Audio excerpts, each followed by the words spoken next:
The line at the Jollibee in downtown Los Angeles moved slowly, the lunch rush humming with the chatter of office workers and the smell of fried chicken and spaghetti sauce thick in the air.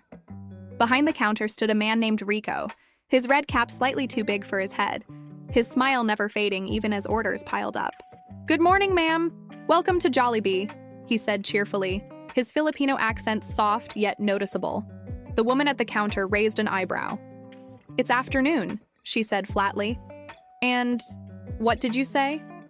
Rico blinked, a little confused.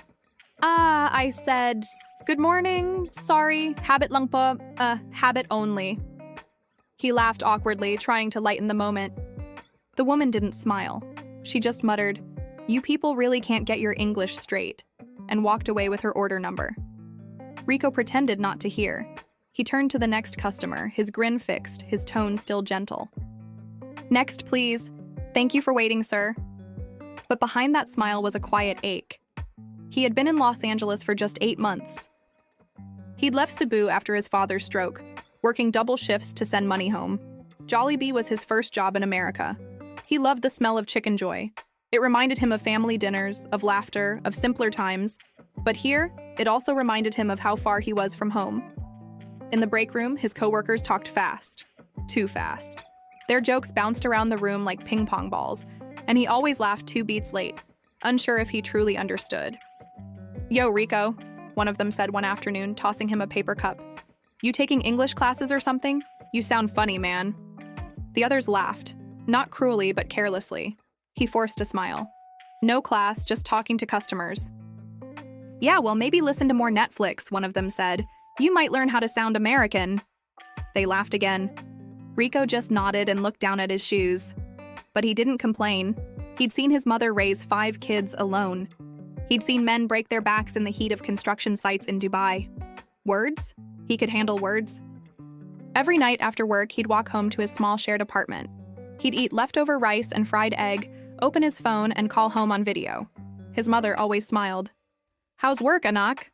"Okay lang ma, busy but good." And when she asked if people were kind, he always said yes. He didn't want her to worry. In truth, the kindness he longed for came from strangers. The Filipino families who came in with excitement in their eyes, seeing Jollibee like a piece of home in the middle of downtown. "Kuya, ang sarap ng chicken ah," a boy once shouted. Rico laughed, crouching to the boy's level. "Yes, of course. It's always sarap when it's Jollibee, diba?" Moments like that made the long days worth it. But one afternoon changed everything. A large catering order came in, an office party. Rico was in charge of handling the counter while the manager was out. The line stretched to the door. Customers grew impatient. The air smelled of oil, stress, and faint embarrassment. "Can you even understand English?" one man barked as Rico tried to confirm an order. "I said no gravy. Are you deaf?" "I'm sorry, sir. I fix it right now." "Unbelievable," the man said, rolling his eyes. "You people can't even take an order without screwing up." The words burned like grease splattering on his skin. For the first time, Rico's hands trembled as he punched the order into the register. But when the man left, still grumbling, another customer, a middle-aged woman, leaned in. "Hey," she said softly. "Don't let people like that change your smile. You're doing great." It was a small kindness. But for Rico, it felt like someone had opened a window in a stuffy room. He smiled again. Not the practiced one, but a real one. "Thank you, ma'am." Weeks passed. Slowly, people noticed that the customers loved him. When new hires came in, college students, part-timers, even those with perfect accents, they'd often struggle to keep calm during rush hour. Rico, on the other hand, never lost his composure. He remembered every regular customer by face, sometimes even by name. "Hi, Ma'am Lily, your usual, 2 chicken joy, extra gravy?" The older woman laughed. "You never forget. You're like my sunshine here, Rico." He chuckled. "Ah, sunshine, I like that. Even when raining inside kitchen, still smile." That simple, genuine humor became the heart of the branch. One morning, the manager, Mr. Dalton, a serious man in his 40s, called him into the office. "Rico, you've been here almost a year now, right?" "Yes, sir," Rico replied nervously. "If I made mistake, sorry, Po." Dalton raised a hand. No, no mistake. Actually, we've noticed something. Rico blinked. Something? Yeah. Every customer remembers you. They don't just come for the food. They come for the experience. You make people feel welcome, even the rude ones. Rico didn't know what to say. He just nodded, unsure if he was supposed to smile or stay serious. Dalton continued, "We're opening another branch soon in East LA. We'll be training new staff, and I want you to lead the customer service orientation." Rico froze. "Me, sir? Train?" Dalton smiled slightly. "Yes, you. You've got something no training manual can teach. Heart." For a moment, Rico thought he might cry. He nodded instead. "Thank you, sir. I will try my best." Word spread quickly among the staff. Some were surprised, some smiled. A few, the same ones who used to joke about his accent, looked down, realizing the irony. The following week, Rico stood in the training room in front of 10 new hires, diverse faces, nervous smiles. He had notes scribbled on a piece of paper, his handwriting uneven. "Good morning," he began, his accent still there but his voice steady. "In Jollibee, we don't just sell food. We sell feeling.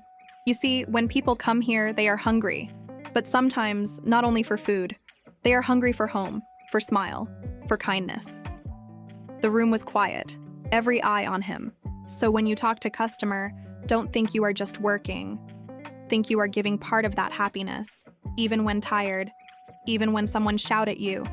You still smile, not fake, but because you choose to be kind. He looked around the room, his hands trembling a little, but his heart full. "Kindness," he said, "is stronger than accent." One of the trainees, a young woman from Mexico, raised her hand. "Sir Rico," she said shyly, "you sound like my dad when he tells me to be proud of who I am." Rico laughed softly. "Then your dad is right." After the session, the manager clapped him on the shoulder. "You're a natural, Rico. Maybe one day you'll be managing your own store." Rico chuckled. "If that happens, I will name one combo meal after Smile." Dalton laughed. "I'll hold you to that." Months later, the branch received a visit from corporate representatives. They interviewed staff, observed operations, and spoke to customers. When the report came out, the downtown LA Jollibee was ranked the #1 branch in customer satisfaction across California. At the end of the report, one line stood out. Employee highlight, Rico D. His approach embodies the spirit of Filipino hospitality that makes this brand truly global. When Rico read it, his hands shook. He sent a photo of it to his mother, who immediately replied, "Anak, you make me so proud. Your tatay would smile so big if he saw this." He stared at that message for a long time. He realized that everything, the jokes, the mockery, the tired nights, had led to this quiet victory. Weeks later, he saw one of his old co-workers, the one who used to tease him, struggling to handle a difficult customer. Rico stepped in gently, calming the situation with his usual grace. Afterward, that co-worker approached him. "Hey man," he said awkwardly. "Sorry if I ever made fun of you before. You're actually kind of amazing at this." Rico smiled, that same calm, bright smile that had never faded. "No problem. We all learn. I also learn every day." And he meant it, because for him, the real victory wasn't being promoted or praised. It was that the same people who once mocked him now listened to him. One Friday evening, as the sun dipped low over downtown LA, the restaurant glowed warm with laughter and chatter. Rico stood by the counter, greeting customers, wiping tables, checking orders, all with that same quiet pride. A group of new hires walked in for their first shift. One of them asked, "Sir Rico, how do you stay so patient all the time?" He smiled and said, "Easy. I remember how it feels to be treated small, so I make others feel big." The young crew nodded, understanding. Outside, neon lights flickered. Inside, the aroma of fried chicken and spaghetti filled the air like music from home. And there was Rico, still the same man with the soft accent and the unbreakable heart, turning every order, every smile, into something bigger than food. Because in the end, he had proven something simple, yet powerful. You don't need perfect English to lead. You just need perfect kindness. And that was the language everyone understood.